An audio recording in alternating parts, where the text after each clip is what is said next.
আসসালামু আলাইকুম। আন্তর্জাতিক নিউজে আপনাদের সবাইকে স্বাগতম। জানিয়ে দিব সর্বশেষ আপডেট নিউজ। প্রথমেই সংবাদ শিরোনাম। রাশিয়ায় গুরুত্বপূর্ণ সেতু গুঁড়িয়ে দিল ইউক্রেন। আরও জানিয়ে দিব তৃতীয় বিশ্বযুদ্ধের দায় প্রান্তে।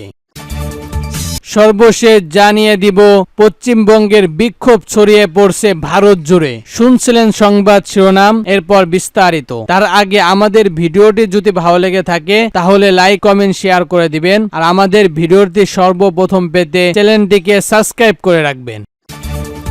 রাশিয়ায় গুরুত্বপূর্ণ সেতু গুঁড়িয়ে দিল ইউক্রেন। এবার শুনুন বিস্তারিত। কৌশলগতভাবে গুরুত্বপূর্ণ রাশিয়া এমন একটি সেতু ধ্বংস করেছে ইউক্রেন। রাশিয়ার সীমান্তবর্তী কুরস্ক অঞ্চলের কুরস্কোভাড গ্রামের কাছে সেই নদীর উপর থাকা সেতু গুঁড়িয়ে দেওয়া হয়েছে বলে বিবিসির প্রতিবেদনে বলা হয়েছে। বিবিসি বলেন, সেনাবাহিনী সরবরাহের জন্য তেমসি সেতুটি ব্যবহার করত তেমসিরা। ধ্বংসের কারণে এতে প্রভাব পড়বে, তবে সেতু ধ্বংসের খবর এখন পর্যন্ত কোনো মন্তব্য করেননি রাশিয়া। ইউক্রেনের প্রেসিডেন্ট ভলোদিমির জেলেনস্কি বলেছেন, কুরস্ক অঞ্চলে ইউক্রেনের সেনারা তাদের অবস্থান শক্ত করছে। রাশিয়ার ভিতরে ইউক্রেনের বাহিনী অনুপ্রবেশ করে যে অভিযান চালাচ্ছে তা দ্বিতীয় সপ্তাহে গড়ল। কুরস্কের অঞ্চলে সামরিক কার্যক্রম স্থাপনা করা হয়েছে বলে জানিয়েছেন ইউক্রেনের শীর্ষ সামরিক এক কমান্ডার। অন্যদিকে রাশিয়াও জানিয়েছে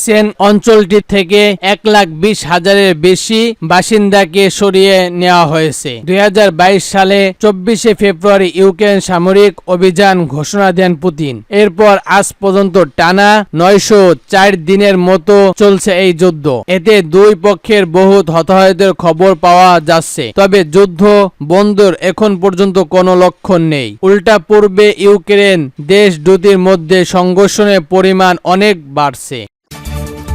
আরো জানিয়ে দিব তৃতীয় বিশ্বযুদ্ধের দায় প্রান্তে। এবার শুনুন বিস্তারিত। রাশিয়ার সীমান্তবর্তী কুরস্ক অঞ্চলে ইউক্রেনের বাহিনী ও রুশ বাহিনীদের মধ্যে তুমুল লড়াই চলছে। ইউক্রেনের দাবি করছে রাশিয়ার ভেতরে 1000 বর্গ কিলোমিটার বেশি ভূখণ্ড তারা দখল নিয়েছে। এদিকে রাশিয়ায় অভিযোগ করেছে পশ্চিমাদের সমর্থনে ইউক্রেন সীমান্ত অঞ্চলে অনুপ্রবেশ করেছে। রাশিয়ায় পার্লামেন্ট এমপি মিখাইল সেদরে সতর্ক করেছে যে পশ্চিমাদের সমর্থনে ইউক্রেন সীমান্ত অঞ্চলে ঢুকে যে লড়াই শুরু করছে তা বিশ্বকে সমর্থন যুদ্ধের দিকে ঠেলে দিচ্ছেন। রাশিয়ার বার্তা সংস্কার আইএস এর বার্তা ভারতের উদ্দেশ্য দিয়ে বলছেন, সামরিক ঘটনার উপর পশ্চিমা সামরিক অঞ্চল পশ্চিমা গোয়েন্দারা ক্ষেপণাস্ত্র হামলা হওয়ার এবং রাশিয়া ভূখণ্ডে হামলার বিদেশিদের অংশগ্রহণ আটকা প্রাণ দেখে কেউ এই সিদ্ধান্ত পৌঁছে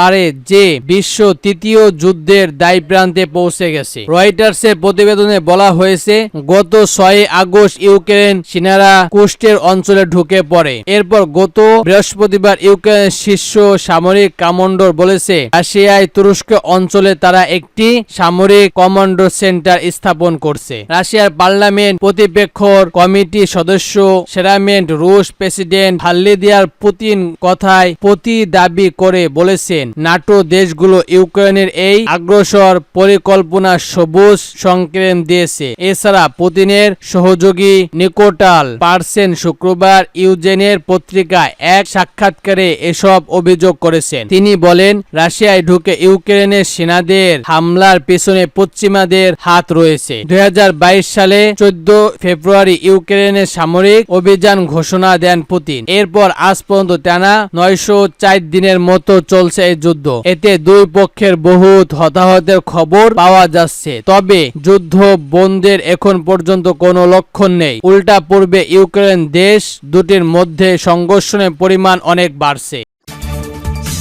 সরকার সামরিক সব হাসপাতালের চিকিৎসকরা এই কর্মকর্তী যোগ করবেন এবং বলে ইন্ডিয়া মেডিকেল অ্যাসোসিয়েশন বা আইএম জানিয়েছেন। আইএমএ হলো দেশ জুড়ে চিকিৎসকদের সব সবচেয়ে বড় সংগঠিত। দিল্লি মেডিকেল অ্যাসোসিয়েশন ডিএম জানিয়েছে তারাও আজকের কর্মকর্তী যোগ দেবে। ডিএম জানিয়েছে আন্দোলনের পরবর্তী পূর্বে জরুরি পরিবেশ বন্ধ রাখা হবে। কেন্দ্রীয় স্বাস্থ্য মন্ত্রণালয় নির্দেশিকা জারি করে বলেছেন দেশের কোনো সরকারি হাসপাতাল চতুর্থ চিকিৎসক বা চিকিৎসাধীন বিরুদ্ধে সহিংসতা ঘটনা ঘটলে 6 ঘন্টার মধ্যে ওপেন করতে হবে। আরজি কর মেডিকেল কলেজ হাসপাতালের সোমবার রূপের কাছে একটি ঘোষ সংযোগের জন্য ভেঙে ফেলা এবং বুধবার রাতে দুষ্কৃতীদের তবরু নিয়ে রাজ্য সরকারের করেছে কলকাতা হাইকোর্ট আদালত পুলিশের ভূমিকা নিয়ে আশঙ্কা প্রকাশ করেছে।